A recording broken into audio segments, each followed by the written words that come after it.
أعوذ بالله من الشيطان الرجيم بسم الله الرحمن الرحيم الحمد لله رب العالمين والصلاة والسلام على سيد الأنبياء والمرسلين وعلى أهل بيته الطيبين الطاهرين المعصومين واللعنة الدائمة على أعدائهم أجمعين من يوم عداوتهم إلى قيام يوم الدين بر محمد و آل محمد صلوات.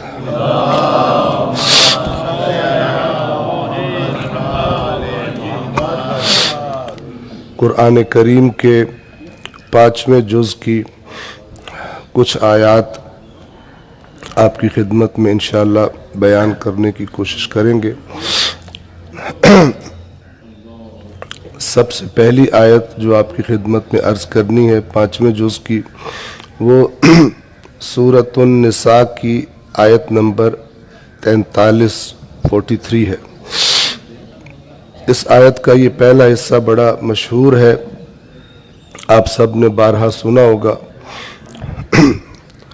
یا ایھا الذین آمنوا، اے ایمان والو، لا تقربوا الصلاۃ وانتم سکارى، اے ایمان والو نماز کے قریب نہ جاؤ جب کہ تم نشے کی حالت میں ہو.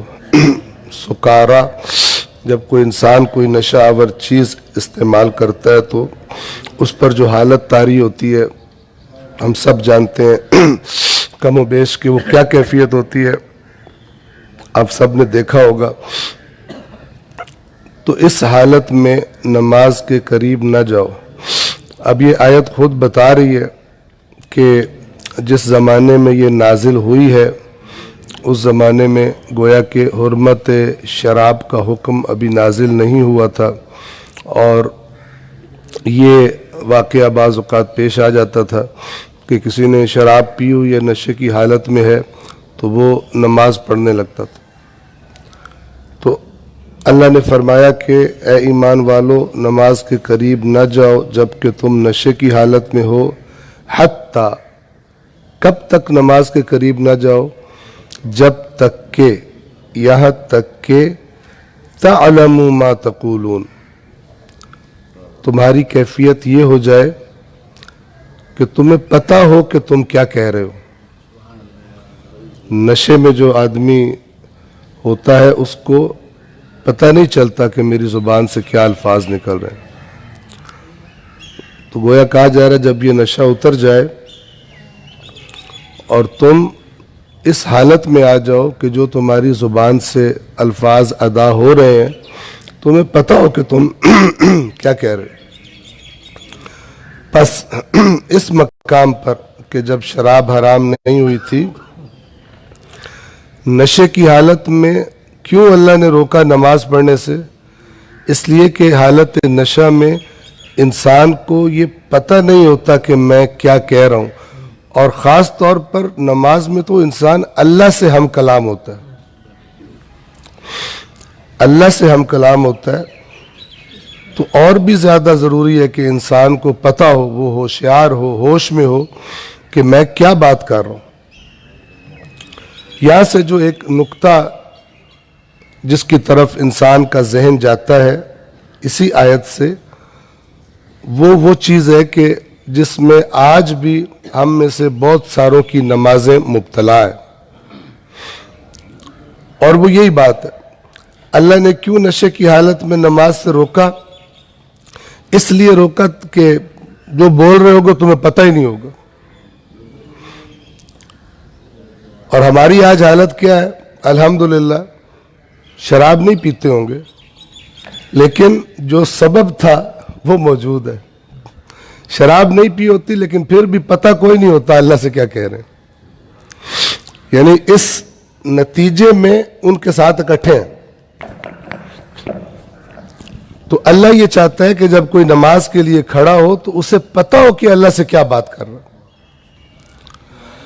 اب چاہے شراب کی وجہ سے یہ حالت ختم ہو جائے تو بھی اللہ کہہ رہے نماز کے قریب نہ جاؤ. وہ بندہ کہے میں شراب تو نہیں پی رہا لیکن حالت میری وہی ہے کہ مجھے کچھ پتہ نہیں ہے میں کیا کہہ رہا ہوں. لہذا ہمیں متوجہ ہونا چاہیے کہ اللہ تبارک و تعالی یہ چاہتا ہے، اور انسان تھوڑا سا سوچے بھی تو اس پر واضح ہو جائے گا کہ میں جو اللہ سے ہم کلام ہو رہا ہوں، میں جو اللہ سے ڈائریکٹ بات کر رہا ہوں نماز میں، اسے خطاب کر رہا ہوں ایاک نعبد و ایاک نستعین اہدنا، یہ ڈائریکٹ اللہ سے بات، ڈائریکٹ اللہ سے ہدایت طلب کی جا رہی ہے، تو مجھے پتا تو ہو کہ میں کیا کہہ رہا ہوں۔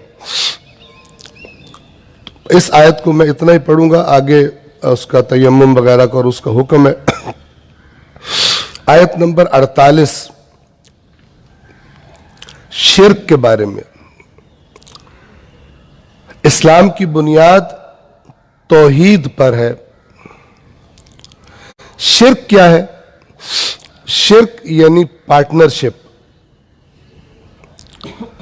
ایک دفعہ آپ کوئی زمین خریدتے ہو یا بینک میں کوئی اکاؤنٹ کھلواتے ہو، توجہ سے سنیے گا، بڑا سادہ ہے اس کو سمجھنا، اور آپ اکیلے اس کا سارا اختیار رکھتے ہو۔ جب چاہو آپ اس پراپرٹی کو بیچ دو، جب چاہو آپ کسی کو مفت دے دو، آپ کا اختیار ہے۔ اس اکاؤنٹ میں سے جب چاہو جتنے پیسے نکلوانا چاہو نکلوا لو، آپ اکیلے صاحب اختیار ہو۔ لیکن بعض اوقات آپ اکیلے صاحب اختیار نہیں ہوتے، بیچ میں کوئی اور بھی پارٹنر ہوتا ہے آپ کا۔ دو بندے مل کے پلاٹ خریدیں، یعنی دونوں کا حصہ ہے، آدھا آدھا ہو یا ایک کا کم ہو ایک کا زیادہ ہو، ایک کا بالکل تھوڑا سا ہو لیکن ہے حصے دار۔ اسی طرح جناب آپ جوائنٹ اکاؤنٹ کھلائیں جس میں شرط ہو کہ دونوں سائن کریں گے تو پیسے نکلیں گے۔ اس کائنات کے کسی بھی معاملے میں اللہ کے بارے میں یہ سمجھنا کہ کوئی اور ہستی بھی ہے کہ جو کہے گی تب اللہ کر سکتا ہے، یا اس کے مشورے یا اس سے پوچھے بغیر اللہ یہ کام نہیں کر سکتا، ایسا عقیدہ رکھنے والا مشرک ہے۔ توجہ فرما رہے ہیں؟ کسی چیز میں اللہ کو کسی کا محتاج سمجھنا۔ بعض دفعہ ہمارے ہاں الٹے سیدھے بےہودہ قسم کے اشعار ممبروں پہ پڑے جاتے ہیں، یہ نہ کرے تو اللہ کے کام بھی نہیں ہوتے، یہ کفر ہے۔ اللہ الصمد، اللہ سب سے بے نیاز ہے۔ الصمد کا مطلب پتہ ہے آپ کو؟ الصمد کا مطلب یہ ہے، اس لفظ کا مطلب صرف بے نیازی نہیں ہے، اس کے معنی کے اندر دو پہلو ہیں۔ ایک کہ اللہ کو کسی کام میں کسی کی محتاجی نہیں ہے، وہ جو چاہے علی کل شیء قدیر ہے۔ اور دوسرا پہلو اس کے معنی میں یہ ہے کہ اللہ کے سوا جتنے بھی ہیں سب اس کے محتاج ہیں، نہ کہ کسی معاملے میں کوئی شاعر آ کے ممبر پہ بونگی مار دے، لوگ کہے واہ واہ واہ، اپنے آپ کو کفر اور شرک میں مبتلا کریں گے۔ توجہ فرما رہے؟ اس لیے کہہ رہا ہوں کہ یہ بیماری عام ہے۔ آج کل بعض شاعر ایسے ہیں کہ وہ دیکھتے یا قافیہ بچے یا دین بچے، کہتے دین کو چھوڑو قافیہ بچاؤ۔ نہ انہوں نے قرآن پڑھا ہوتا ہے، نہ انہوں نے حدیث پڑھی ہوتی ہے، جو تخیل آ رہا ہے دبائی جا رہے ہیں، جبکہ صریح آیات قرآن کے خلاف، احادیث اہل بیت کے خلاف، اور عوام چونکہ نہیں پڑھتی قرآن حدیث، سبحان اللہ، واہ واہ، مقرر، سبحان اللہ۔ وَالشُّعَرَاءُ يَتَّبِعُهُمُ الْغَاوُونَ، بہکے ہوئے لوگ شعراء کے پیچھے چلتے ہیں۔ کوئی بھی شعر کبھی بھی دلیل نہیں ہوتا، شعر کبھی بھی دین کا منبع نہیں ہوتا جس سے دین لیا جائے، بلکہ اس سے پوچھا جائے یہ جو بات کہی ہے یہ کہاں لکھی ہے قرآن میں یا حدیث میں؟ توجہ فرما رہے ہیں؟ تو یہ ایسے شعر بولنا جس سے لگے کہ اللہ کا کام چلتا ہی نہیں ہے اگر یہ ہستیاں نہ ہو، یہ شرک ہے، یہ کفر ہے۔ ہر چیز کی تعویل کی جا سکتی ہے، ہماری مراد یہ تھی، ہماری مراد یہ تھی، یہ نام مراد ہونا ہے اللہ کے بارے میں ایسی بات کر کے جس سے ایک عام ذہن میں یہ تصور بن جائے کہ اگر مثلا مولا علی نہ کریں تو اللہ کے کام بھی رکے رہیں گے۔ اللہ کے کام نہ رسول کی وجہ سے نہ ائمہ کسی کی وجہ سے نہیں رکتے، وہ جب چاہے جو مرضی کرنا چاہے وہ با اختیار ہے۔ توجہ فرما رہے ہیں؟ مسیحیوں نے حضرت عیسیٰ کو اللہ کا بیٹا بنا لیا، ٹھیک ہے؟ اللہ نے قرآن میں آیت نازل کی کہ مجھے بتاؤ کہ اگر ارادہ کر لے اللہ عیسیٰ کو ہلاک کرنے کا، لفظ ہلاک ہے وہاں پر، اور عیسیٰ کی والدہ کو ہلاک کرنے کا، اور جو کوئی روئے زمین پر سب کو اللہ ہلاک کرنے کا ارادہ کر لے، کون اس کو روک سکتا؟ اس کا مطلب یہ ہے کہ مسیحیوں نے ایسی کوئی بات کی ہوئی تھی، عیسیٰ نہ چاہے تو نہیں ہو سکتا، عیسیٰ نہ کرے تو نہیں ہوتا۔ اللہ نے کہا میں مار ڈالوں عیسیٰ کو، میں ہلاک کر دوں اس کی والدہ کو، میں سب کو ہلاک کر دوں، کون مجھے روک سکتا؟ تو اللہ کو کسی بھی پہلو میں کسی کا محتاج سمجھنا یہ دین کی جڑ ختم کرنے کے برابر ہے۔ اسلام یہاں سے شروع ہوتا ہے اور جو اس سے ہٹے وہ دین سے خارج ہو جاتا ہے۔ لہذا اس کے بارے میں اب دیکھیں، جو یہ کام کرے گا، جو یہ عقیدہ بنائے، اللہ فرماتا ہے ان اللہ لا یغفر ان یشرک بہ، یقیناً اللہ نہیں معاف کرے گا اس بات کو کہ کسی کو اس کا شریک بنایا جائے۔ وَيَغْفِرُ مَا دُونَ ذَلِكَ لِمَن يَشَاءُ، اور اس کے علاوہ جو کچھ ہے جسے چاہے گا معاف کر دے گا، یعنی اس کے اپنے قواعد و ضوابط ہے، معیار ہے، اعمال کو تولا جائے گا، یہ ہے وہ ہے، سب کچھ ہے، لیکن جو شرک لے کر آئے گا وہ بھول جائے کہ اس کو معاف کیا جائے گا۔ یا اسی طرح قرآن میں آیت ہے جس نے اللہ کا کسی کو شریک بنایا اللہ نے جنت اس پہ حرام کر دی، یعنی یہ خداوند عالم کی غیرت ہے کہ وہ اپنے ساتھ کسی کو شریک برداشت نہیں کرتا۔ اور ساری کی ساری رسول اللہ کی لڑائی مکہ والوں سے کیا تھی؟ مکہ والے اللہ کو مانتے تھے، آپ قرآن پڑھیں اے رسول ان سے پوچھو آسمان و زمین کس نے بنائے، یہ کہیں گے اللہ نے۔ اے رسول ان سے پوچھو کہ انہیں کون رزق دیتا ہے، کہیں گے اللہ۔ پھر ان سے کہو کہ کہاں بھٹکتے پھرتے ہو، پھر کیوں اللہ کے شریک بناتے ہو؟ نہ کہ وہ مشرک اللہ کو نہیں مانتے تھے، اللہ کو مانتے تھے، لیکن اکیلا توحید اللہ کی نہیں مانتے تھے، اللہ کے شریک، کبھی فرشتوں کو اللہ کا شریک، کبھی مقدس ہستیوں کو، نبیوں کو اللہ کا شریک، کبھی پتھروں کو اور فلان کو اللہ کا شریک بناتے تھے۔ بے شک اللہ مغفرت نہیں کرے گا اس بات کی کہ اس کے ساتھ شرک کیا جائے، اور مغفرت کر دے گا اس کے علاوہ جس کی چاہے گا، اور جس نے بھی اللہ کے ساتھ شرک کیا اس نے بہت بڑا گناہ گھڑا۔ صلوات پڑھیں محمد والے۔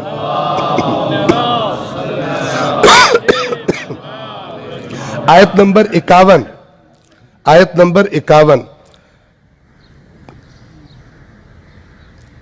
أَلَمْ تَرَ إِلَى الَّذِينَ أُوتُوا نَصِيبًا مِّنَ الْكِتَابِ، کیا آپ نے نہیں دیکھا ان کو کہ جن کو کتاب کا ایک حصہ دیا گیا، یعنی اہل کتاب۔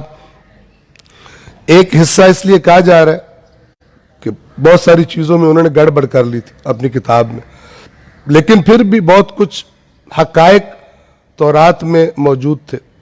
یہ معاملہ جو ڈسکس ہو رہا ہے یہ یہودیوں کا تھا، اور یہ جو بیماری اس میں بتائی گئی ہے اس میں آج مسلمان بھی مبتلا ہیں۔ اے رسول کیا آپ نے ان کو نہیں دیکھا جن کو کتاب کا ایک حصہ دیا گیا تھا اور وہ جبت و طاغوت پر ایمان رکھتے ہیں؟ طاغوت کسے کہتے ہیں؟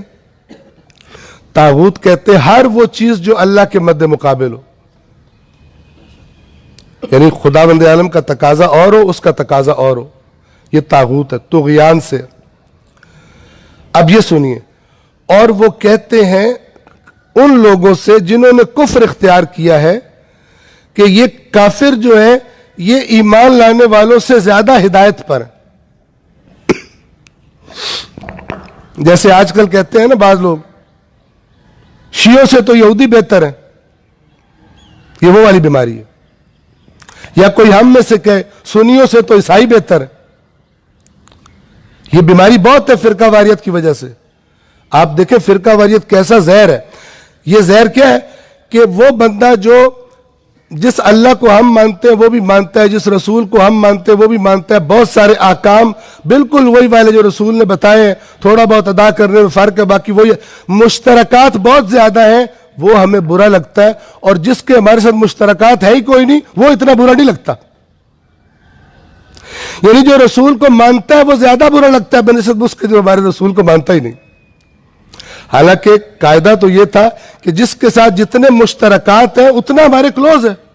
ہماری الٹی گنگا بہ گئی ہے کہ مسیح وغیرہ اتنے برے نہیں لگیں گے جتنے مثلا شیعوں کو سنی اور سنیوں کو شیعہ برے لگیں. یہ فرقہ واریت کی لعنت کا نتیجہ ہے. جبکہ قرآن تو کہتا ہے اے رسول اہل کتاب کو بھی دعوت دو، اور کچھ نہیں تو توحید پہ اکٹھے ہو جاؤ. لیکن فرقہ واریت کی پروردہ ذہنیتوں کو یہ آیات اصل میں اوپر سے گزر جاتی ہیں کہ یہ کیا ہے، یہ کیسے ہو سکتا ہے، ممکن ہی نہیں ہے. جو اللہ کہہ رہے وہ ممکن بھی ہے، اور جو بات اللہ کہے اس کی کوشش کرنا ضروری ہے. اللہ الٹے سیدھے کاموں کا حکم نہیں دیتا. حکیم ہے وہ اور علیم ہے. تو یہ جو یہودی مسئلہ کیا تھا، مدینہ کے جو یہودی تھے ان کو رسول اللہ اور مسلمان پسند نہیں تھے، ان کو بغض تھا بہت.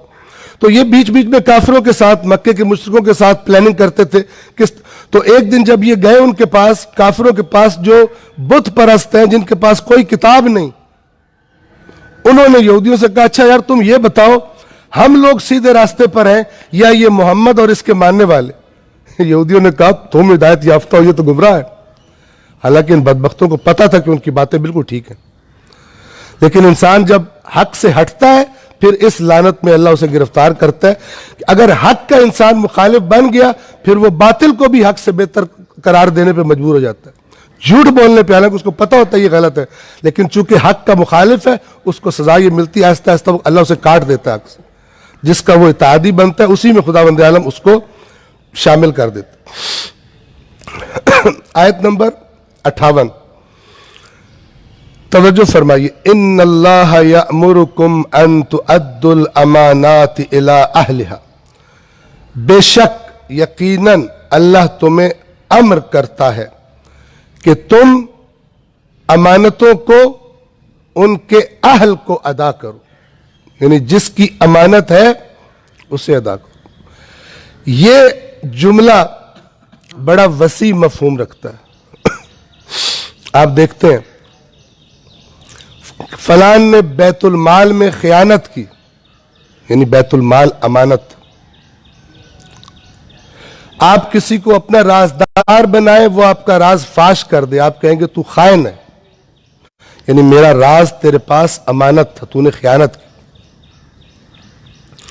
اسی طرح آج ہمارے ملک میں جو ایک خرابی کی وجہ ہے کہ جو ملک کا انتظام چلانے والے عہدے اور کرسیاں ہیں وہاں میرٹ سے زیادہ سفارشی بھرتیاں ہوتی ہیں. رشوت کی بیس پہ سیٹیں بکتی ہیں. تو نتیجہ کیا ہے؟ وہ نااہل بیٹھا ہے جو کام تو ڈھنگ سے کرتا نہیں، اور اگر کرتا بھی ہے تو رشوت مانگتا ہے. چونکہ جو 10-20 لاکھ دے کے سیٹ پہ بیٹھا ہے وہ پاگل ہے مفت میں کرے، اسے پورے کرنے. اس نے 10-20 لاکھ رشوت دی اس لیے ہے تاکہ بعد میں یہ کرسی مجھے مل جائے، ساری عمر موجے کروں، میں 20 لاکھ تو 20 کروڑ پورا کر لوں گا. انویسٹمنٹ کی ہوئی ہے، جس کی بنیادی رشوت ہے اس نے کیا حلال کھانا ہے. تو اس آیت میں یہ بھی شامل ہے کہ اگر میرے پاس یہ اختیار ہے کہ میں نے کسی محکمے میں سلیکشن کرنی ہے، ملازم بھرتی کرنے ہیں، اللہ کہہ رہے ہیں امانتیں ان کے اہل کے سپرد کرو. یعنی جو معیار ہے، جو قانون ہے، جو اہلیت کو چیک کرنے کے میرٹ ہیں، ان کے مطابق جو پورا اترتا ہے اس کے حوالے کرو عہدہ. اور یہ بات روایات میں موجود ہے کہ اگر اللہ کسی کو مسلمانوں کے امور اس کے سپرد کرے اور وہ ان کے سر پر، مسلمانوں کے سر پر کسی ایسے کو مسلط کر دے، افسر بنا دے، ان کا حکمران بنا دے، فلان وزیر بنا دے، جبکہ اس سے بہتر موجود ہو، اسے پتا ہو وہ بہتر ہے لیکن اس سے کم تر صلاحیت والے کو وہ بنا دے، فرمایا یہ جنت کی خوشبو نہیں سونگے گا. آپ دیکھیں دین نے کیا کیا بتایا ہو. یہاں پہ الٹی گنگا بہتی ہے، بلکہ گنگا بھی نہیں گندا بہتی ہے. ٹھیک ہے، کہنے کو مسلمان ہے بھرتیوں میں رشوت, اس کے بعد بیٹھے ہیں کرسیوں پہ اس میں رشوت. جہاں پر بھی یہ بات کرو بعد میں کوئی مومن آتا ہے, اگر جی رشوت کے بغیر گزارا نہیں. یہ پاکستان اسلام کے نام پہ حاصل کیا گیا, یہاں پہ سب کو پتہ ہے رشوت کے بغیر کام نہیں چلتا. کون رشوت کھا رہے ہیں محکموں میں؟ ایک سے پوچھو گے عاشق رسول نکلے گا, دوسرے سے پوچھو گے عاشق اہل بیت نکلے گا, تیسرے سے پوچھو گے عاشق صحابہ نکلے گا. یہ سب مل کے رشوت کھاتے ہیں اور بہانہ بنایا ہوا بخشش کا. مدینے والا ہماری شفاعت کرے گا, مولا ہماری شفاعت کریں گے, 11ویں والی سرکار ہمارے ہمیں یوں بچا کے لے. کہاں گھوم رہے ہیں؟ اصل دین پر عمل ہے. جو دین پہ عمل نہیں کرتا یہ سب اس کے دشمن ہے. وہ رسول اللہ کا بھی دشمن ہے, وہ مولا علی کا بھی دشمن ہے, اور وہ جس کو مقدس سمجھتا ہے اس کا بھی دشمن ہے جو اللہ کے دین پہ عمل نہیں کرتا. توجہ فرما رہے ہیں, اللہ تمہیں حکم دیتا ہے کہ امانتیں ان کے اہل کے سپرد کرو, اور جب لوگوں کے درمیان فیصلہ کرو تو عدل سے کرو. اپنی آپ عدالتوں میں چلے جائیں, عدل کی جو کھچڑی بنا کے رکھی ہوئی ہے. ادھر تو ایک بندہ پکڑا جاتا ہے کسی کیس میں, پولیس والا اسے کہتا ہے فلان کو وکیل بنا تو بچے گا. ملے ہوئے آپس میں, ٹھیک ہے نا, جج ملے ہوئے ہیں, وکیل. کرپشن کی ایک گندی گنگا بائی ہوئی یہاں پر, لیکن ہے سارے 12 ربیع الاول پہ جھنڈیاں بھی لگائیں گے, 13 رجب بھی منائیں گے, 11ویں شریف بھی منائیں گے, اس سے باز نہیں آئیں گے آرام کھانے سے. تو اگر ان چیزوں سے بغیر اللہ کے دین پہ عمل کیے اگر برکتیں اور اللہ کی رحمتیں ہوتی تو آج یہ پاکستان دیوالیہ ہونے کے قریب نہ ہوتا اور IMF کے آگے بھیک مانگنے پر مجبور نہ ہوتا. آج اس بے غیرتی کے مقام پہ پہنچے ہوئے ہیں کہ ان کو ان کی شرائط ماننے کے لیے اپنے غریبوں کی مزید چمڑی اتار رہے ہیں, راستہ ہی کوئی نہیں. اور کہتے کہ ہم بہترین امت ہیں, ہمارا بہترین دین ہے. سبحان اللہ. اے ایمان والو, وہ کیوں کہتے ہو جو کرتے کوئی نہیں؟ دین تو ہے زندگی گزارنے کا طریقہ, نہ دین کوئی فنکشن کرنے کا اور گیدرنگز کرنے کا نام ہے. اور جب لائف اپنی پریکٹیکل میں جاؤ تو دین یاد ہی کوئی نہ ہو کہ کیا ہے. دین صرف مسجد میں محدود ہو, دین صرف امام بارگاہ میں محدود ہو, باہر خدا یہیں پہ دین کو خدا حافظ کر کے باہر جاتے. دین اس لیے ہے کہ یہاں پہ آؤ, بوجھ ہو گیا گناہوں کا, یہاں پہ بخشواؤ اور واپس جاؤ پھر شروع کر دو. ہم نے تحریف کر دیا, اصلا دین کا تصور ہی اپنے ذہنوں میں تبدیل کر دیا. صلوات پڑھیں محمد وآلہ.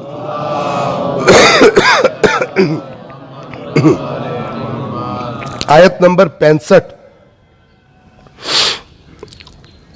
ایک بہت ہی اہم بات کہ ممکن ہے جس بیماری کے جراثیم بعض دفعہ الٹی سیدھی تقریریں سن کے اور الٹی سیدھی واہ واہ کر کے ہمارے دل میں جراثیم پیدا ہو گئے ہوں, یہ جراثیم یہ آیت ختم کرتی.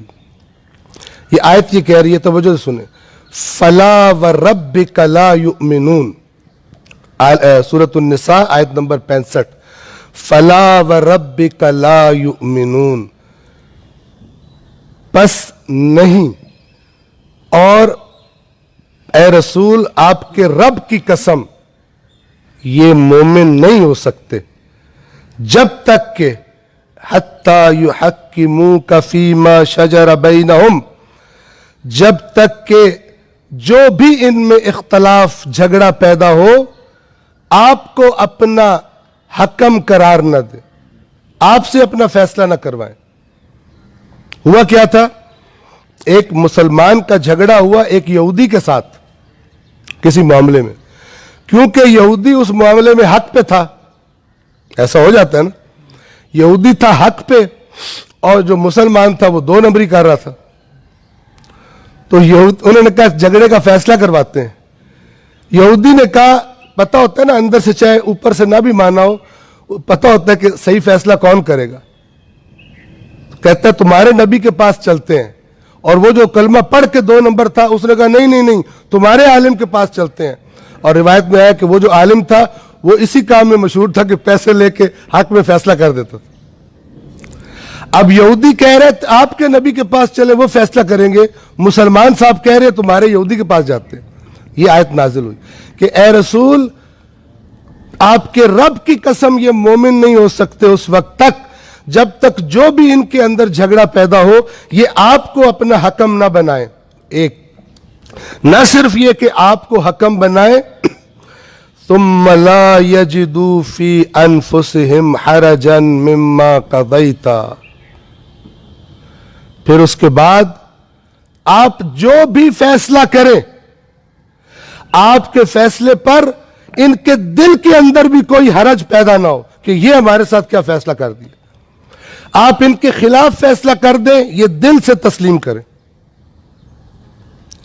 ایک بندے نے چوری کر دی مولا علی کی خلافت کے زمانے میں، تھا چاہنے والا، غلطی ہو گئی،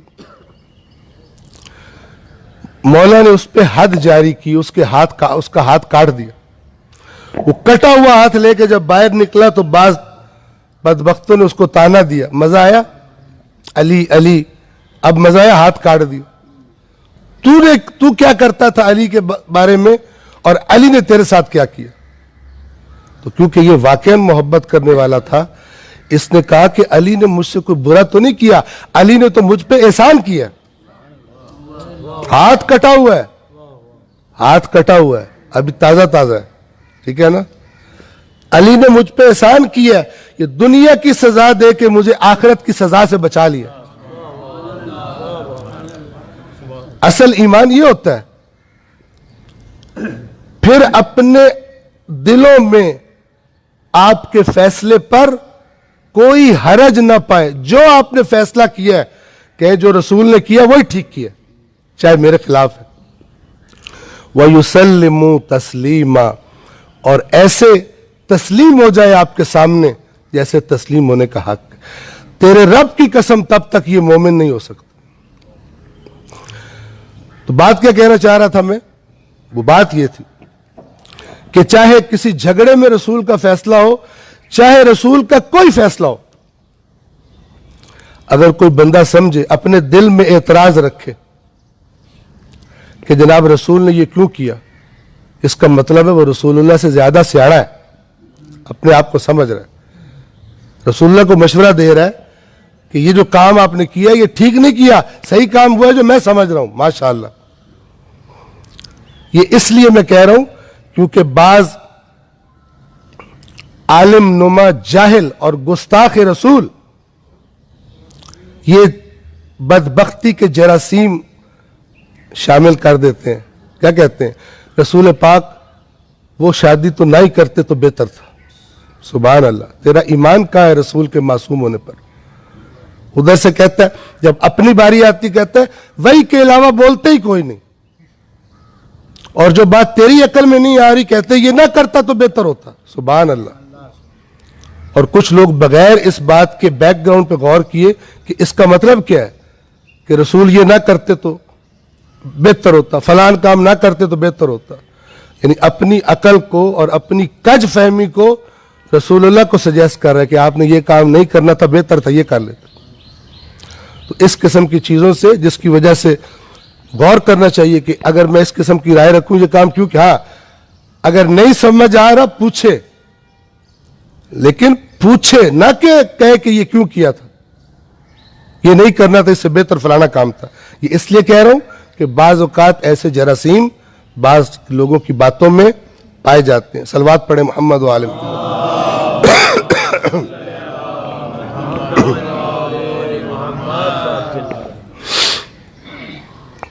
پھر صلوات پڑھیے محمد و آل محمد۔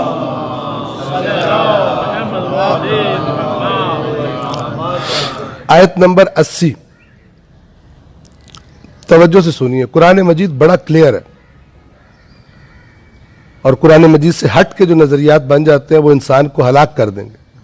یہاں پہ دیکھیے آیت نمبر 80 میں فرمایا من یطع الرسول فقد اطاع اللہ، جس نے رسول کی اطاعت کی اس نے اللہ کی اطاعت کی، یقیناً اس نے اللہ کی اطاعت کی۔ ومن تولا، اور جو پھر گیا یعنی اطاعت نہ کی، فما ارسلناک علیہم حفیظا، تو اے رسول ہم نے آپ کو ان کا چوکیدار بنا کے نہیں بھیجا، پھرتے ہیں تو پھر جائیں، اطاعت کریں گے تو ٹھیک ہے، اگر پھر جائیں تو آپ ان کے محافظ نہیں ہیں۔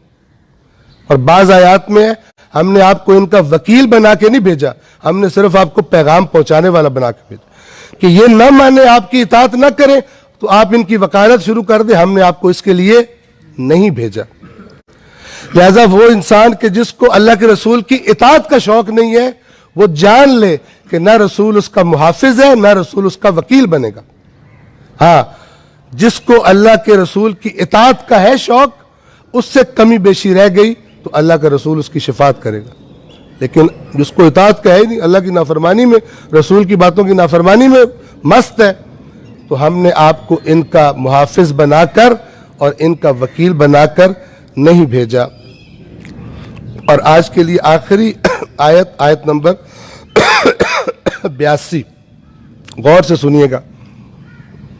کچھ لوگ جو منافق تھے اور کچھ جو کافر تھے, ان کا ایمان نہیں تھا, ظاہر ایمان نہیں تھا تبھی منافق تھے, کہ یہ قرآن اللہ کا کلام ہے. دل میں کہتے تھے اس نے خود ہی گاڑ لیتا ہے, اور پھر کہتا ہے کہ وہی نازل ہوئی ہے. تو سورۃ النساء کی آیت نمبر 82 میں اللہ نے ان لوگوں کو ایک چیلنج کیا, ان کو دعوت دی ہے. وہ دعوت کیا ہے ذرا سنیے.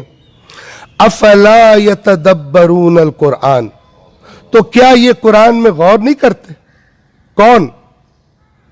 جو قرآن کو نہیں مان رہے, منافق, جن کو قرآن کے اللہ کا کلام ہونے میں شک ہے. یہ مومنوں کو نہیں کہا جا رہا, اگلی بات اور واضح کر دے گی. کیا یہ قرآن میں غور نہیں کرتے؟ آگے بڑھنے سے پہلے ذرا خوب توجہ کیجئے گا میری بات پر. اگر میں آپ کو اچھی طرح جانتا ہوں, جو آپ میرے سامنے بیٹھے ہوئے, جتنے بھی بیٹھے ہوئے, آپ کا ذہنی لیول کیا ہے, آپ کا ایجوکیشن لیول کیا ہے, آپ کتنا بات کو سمجھتے ہو, یہ جانتے معرفت رکھنے کے بعد میں آپ سے کہوں آپ اس کتاب میں غور کیوں نہیں کرتے؟ یہ میں آپ کو کب کہہ سکتا ہوں؟ جب میں جانتا ہوں کہ آپ اس میں غور کر سکتے ہو. اگر آپ کی صلاحیت سے باہر ہو تو میں آپ کو کہوں گا آپ اس کتاب میں غور کیوں نہیں کرتے. مثال کے طور پر پریپ کلاس کے بچے, پلے گروپ کے بچے میرے سامنے بیٹھے ہو, اور میں میٹرک کی کتاب ان کے سامنے رکھ کے کہوں اس کتاب میں تم غور کیوں نہیں کرتے, تو میں غلط کروں گا. کوئی دیکھنے والا بھی کہے گا بڑا بادشاہ بندہ ہے یہ, ان کا لیول ہی نہیں, ان سے کہہ رہا ہے غور کر. یہ غور کرنے کی دعوت کون دے رہا ہے؟ اللہ دے رہا ہے, جو سب سے بہتر جانتا ہے کہ میں نے بندے کے اندر کتنی صلاحیت رکھی ہے کتنی نہیں رکھی. جب وہ جو ایمان ہی نہیں رکھتے قرآن پر, ان سے کہہ رہا ہے غور کیوں نہیں کرتے, تو آج کسی مسلمان کو آپ کیسے کہہ سکتے ہیں کہ تو قرآن مجید نہیں پڑھ سکتا, تو قرآن تیرے سے یہ اوپر کی چیز ہے, تو گمراہ ہو جائے گا. یہ شیطان کے چیلے ایسی باتیں کرتے, اور اس کا نتیجہ یہ نکلا ہے کہ آج مسلمانوں کی زندگیوں میں قرآن شامل نہیں. جو شامل ہے وہ بھی طوطا ٹائپ قرآن شامل, طوطے کی طرح پڑھتے ہیں, سمجھ کوئی نہیں آتی. جہالت اور گمراہی کی حد ہے. تو اللہ ان منافقوں سے کہہ رہا ہے افلا یتدبرون القرآن, تو کیا یہ قرآن میں غور نہیں کرتے؟ کس بات پہ غور کریں, کیا ڈھونڈے قرآن میں؟ وَلَوْ كَانَ مِنْ عِنْدِ غَيْرِ اللَّهِ, اور اگر یہ قرآن اللہ کے سوا کسی اور کی طرف سے ہوتا لَوَجَدُوا فِيهِ اخْتِلَافًا كَثِيرًا, تو پھر جب یہ اس کو پڑھتے غور سے تو حتماً اس قرآن میں بہت زیادہ اختلاف ان کو نظر آتا, اس کی باتیں آپس میں ٹکراتی ہوتی. ان کو چیلنج کیا جا رہا ہے جو قرآن کو نہیں مانتے, ان کو دعوت دی جا رہی ہے آؤ اس میں غور کرو. اگر یہ اللہ کے سوا کسی اور کا کلام ہوتا تمہیں اس میں بہت سارا اختلاف ملتا. یہ اختلاف کس کو پتہ چلے گا؟ جس کو سمجھ آئے گا یہ باتیں آپس میں ملتی ہیں یا باتیں آپس میں ٹکراتی ہیں.